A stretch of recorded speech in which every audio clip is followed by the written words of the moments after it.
ଆମର पर्यावरण ଯଦି ଦେଖିବା ଆପଣ ଜଙ୍ଗଲ ମଧ୍ୟରେ ସହରଠୁ ଅନେକ ଦୂରରେ ବସବାସ କରନ୍ତି ଆଉ ସହରରେ ମଧ୍ୟ କିଛି ସମୟ କଟେଇଥାନ୍ତି ସରକାରୀ କାର୍ଯ୍ୟ ପାଇଁ ଆପଣଙ୍କ ଆଶ୍ରମର କାର୍ଯ୍ୟ ପାଇଁ ଏ ଦୁଇଟି ଭିତରେ ପ୍ରଭେଦ କଣ ଦେଖନ୍ତି? ଏଠି ଏଠି ସାଂସ୍କୃତିକ ପ୍ରଦୂଷଣ ଆଉ पर्यावरण ପ୍ରଦୂଷଣ ଅଛି। ସେଠି पर्यावରଣ ଭଲ ଅଛି କିନ୍ତୁ ସାଂସ୍କୃତିକ ବାତାବରଣ ଭଲ ଅଛି। କିନ୍ତୁ ଆଜି ଦିନରେ पर्यावରଣ ସେଠି ବି ନଷ୍ଟ ହଉଛି ବଣପୋଡ଼ି କାରଣ। ଆଉ ବଣପୋଡ଼ିର ମୁଖ୍ୟ କାରଣ ହଉଛି ବିଡି ପିଇବା, ସିଗାରେଟ ପିଇବା, ମହୁଲ ଗୋଟାଇବା। ଆଜ୍ଞା ଯେତେବେଳେ ମହୁଲଟା ଗୋଟଉଛନ୍ତି ପିଇକି ସେଇଠି ପକେଇଦେଲେ ନିଆଁ ଲାଗିଗଲା। ଆଜ୍ଞା ଆଉ ସେଟାକୁ ଲିଭେଇବା ପାଇଁ ବହୁତ ଅରବ ଟଙ୍କା ଖର୍ଚ୍ଚ ହଉଛି। ଆଜ୍ଞା କେହି ଲିଭାନ୍ତି ତାକୁ ଭାଗ ବାଣ୍ଟିକି ଖାଇଦେବେ। ଜଣେ ଡିଓଙ୍କ ପାଖରେ ଯଦି 15ଟା ପ୍ଲଟ 115 ପ୍ଲଟ ମିଳୁଛି, ଆଜ୍ଞା ଆପଣ କୁହନ୍ତୁ କେତେ ପଇସା ଖାଉଛନ୍ତି ସେମାନେ? ଆଜ୍ଞା ତ ମାନେ ଏଇଟାକୁ ଯଦି ଠିକ ଠିକ କାମରେ ଯୋଉ ଅର୍ଥଟା ଆସୁଛି ଆଜ୍ଞା ଗାଁ ଲୋକମାନଙ୍କୁ ସେଇ ପଇସା ଦିଆଯିବ, ଗାଁ ଲୋକ ବି ଲିଭେଇ ଦେବେ। ଆଜ୍ଞା ଆପଣଙ୍କର ମୋର ଆଶ୍ରମରେ ଗାଈ ଅଛନ୍ତି, ଆଜ୍ଞା ହେଲେ ସେ ଯୋଉ ନଡାଟା କରିଛନ୍ତି ପୋଡେଇ ଦଉଥିଲେ। ମୁଁ ଗାଁ ମାନଙ୍କୁ ଯାଇ ସଚେତନ କଲି ନଡା ଆଜ୍ଞା ପୋଡା ହବ। ଆଜ୍ଞା ଏଇ ବର୍ଷ 10ଟା ଗାଁରେ କେହି ନଡା ପୋଡେଇ ନାହାନ୍ତି, ଗାଈ ମାନେ ପେଟ ପୁରା ଖାଇକି ଆସିଲା।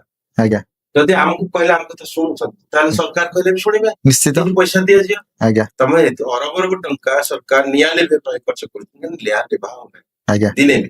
ଆଜ୍ଞା এইগুলা କାର୍ଯ୍ୟକାରୀ ହେଲେ ସବୁ ସମ୍ଭବ, ସରକାରଙ୍କ ଯୋଜନା ସବୁ ଅଛି। ଆଜ୍ଞା ଏବେ ଉଷାକୁଠି ଜଙ୍ଗଲ ଧର୍ମେନ୍ଦ୍ର ପ୍ରଧାନ, ମୁଁ ଆଉ ରବି ନାରାୟଣ ନାୟକ ଆମେ ବୁଲୁଥିଲୁ, ଅଫିସର ମାନେ ବୁଲୁଥିଲୁ। ଆଜ୍ଞା ଉଷାକୁଠି ଏତେ ବଡ ସମୃଦ୍ଧି ଜଙ୍ଗଲର ଅଛି ଆମ ପାଖରେ, ଆଉ 200 ବଣମଇଁଷି ଅଛନ୍ତି ସେ ଭିତରେ, ଆଜ୍ଞା 300 ରୁ ଅଧିକ ହାତୀ ଅଛନ୍ତି, ସମ୍ବର, ହରିଣ, ଏତେ ପଶୁ ପକ୍ଷୀ ଆନନ୍ଦରେ ବିଚରଣ କରୁଛନ୍ତି। ପ୍ରାୟ ହାରାହାରି 30 ବର୍ଗ କିଲୋମିଟର ଏରିଆ ଜଙ୍ଗଲ ସୁରକ୍ଷିତ ଅଛି। ଆଜି ଶିମିଳିପାଳ ଜଙ୍ଗଲ ସୁରକ୍ଷିତ ଅଛି ଆମ ପାଖରେ। এইଗୁଡାକୁ ଢଙ୍ଗରେ ଆମେ ସୁରକ୍ଷିତ କଲେ, ଆଉ ଯୋଉ ପଇସା ଖର୍ଚ୍ଚ ହଉଛି ତାକୁ ଠିକ ଢଙ୍ଗରେ କାର୍ଯ୍ୟକାରୀ କଲେ କମ ସମୟ ଭିତରେ पर्यावरण ଠିକ ହେଇଯାଇପାରିବ, ଏ ସହରାଞ୍ଚଳ ବି ଠିକ ହେଇଯାଇପାରିବ, ବନ୍ୟଜନ୍ତୁ ମାନେ ମଧ୍ୟ ବଞ୍ଚିପାରିବେ। ଆପଣଙ୍କର ଭୁବନେଶ୍ୱର ବି ଆଜି ଜଙ୍ଗଲ ଲାଗୁଛି କାହା କାରଣ ଜାଣିଛନ୍ତି? 2 ଜଣ ଏଇ ଭୁବନେଶ୍ୱରଟାକୁ 2 ଜଣ ତିଆରି କଲେ, ମହତାବ ଆଉ ପବିତ୍ର ମହାନ୍ତି।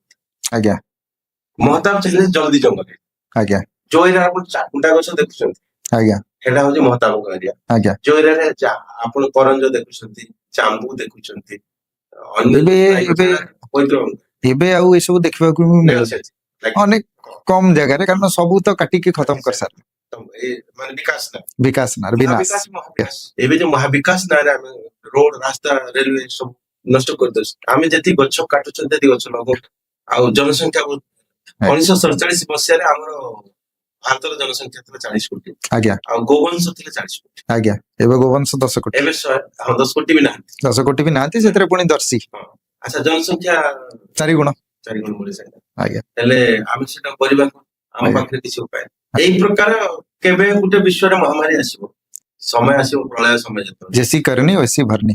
ଆମେ ପ୍ରକୃତିକୁ ନଷ୍ଟ କରୁଛେ, ପ୍ରକୃତି ବି ତାର ପୃଥିବୀ ମାତା ନିଜେ ବଞ୍ଚାଇ ଖାଇବାକୁ ମିଳିବ। ଆଜ୍ଞା।